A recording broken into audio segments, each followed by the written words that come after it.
অভিযোগ সংশ্লিষ্ট জনাব শরীফ আহমেদ, প্রাক্তন সংসদ সদস্য, ময়মনসিংহ 2 ও সাবেক প্রতিমন্ত্রী, গৃহায়ন ও গণপূর্ত মন্ত্রণালয়, ঢাকা,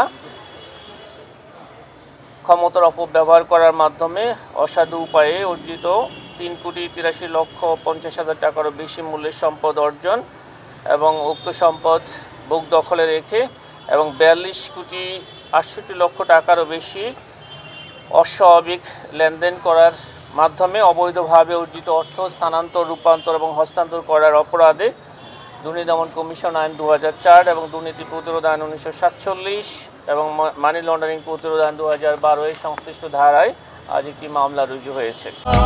এখন এমনই ফুরফুরে মনে থাকবে সবাই। বসুন্ধরা টয়লেট্রিজ, ফুরফুরে মন সারাক্ষণ।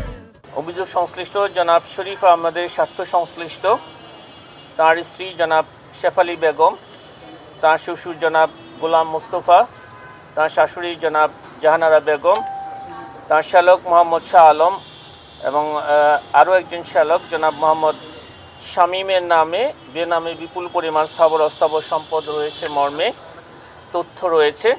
এছাড়া তাদের ব্যাংক হিসাবসমূহে বিপুল পরিমাণ লেনদেনের তথ্য পাওয়া যায়। উক্ত লেনদেনকৃত অর্থের উৎস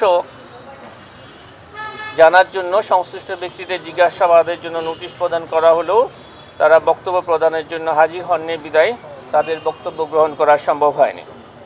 এই কারণে এই বিপুল পরিমাণ অর্থ স্থানান্তর, রূপান্তর, হস্তান্তরের ক্ষেত্রে যাদের সংশ্লিষ্টতা এসেছে এই 5 জনের বিরুদ্ধে দুর্নীতি দমন কমিশন আইন 2004-এর 26(1) ধারা মোতাবেক সম্পদ বিবরণী দাখিলের আদেশ জারির সুপারিশ গৃহীত হয়েছে।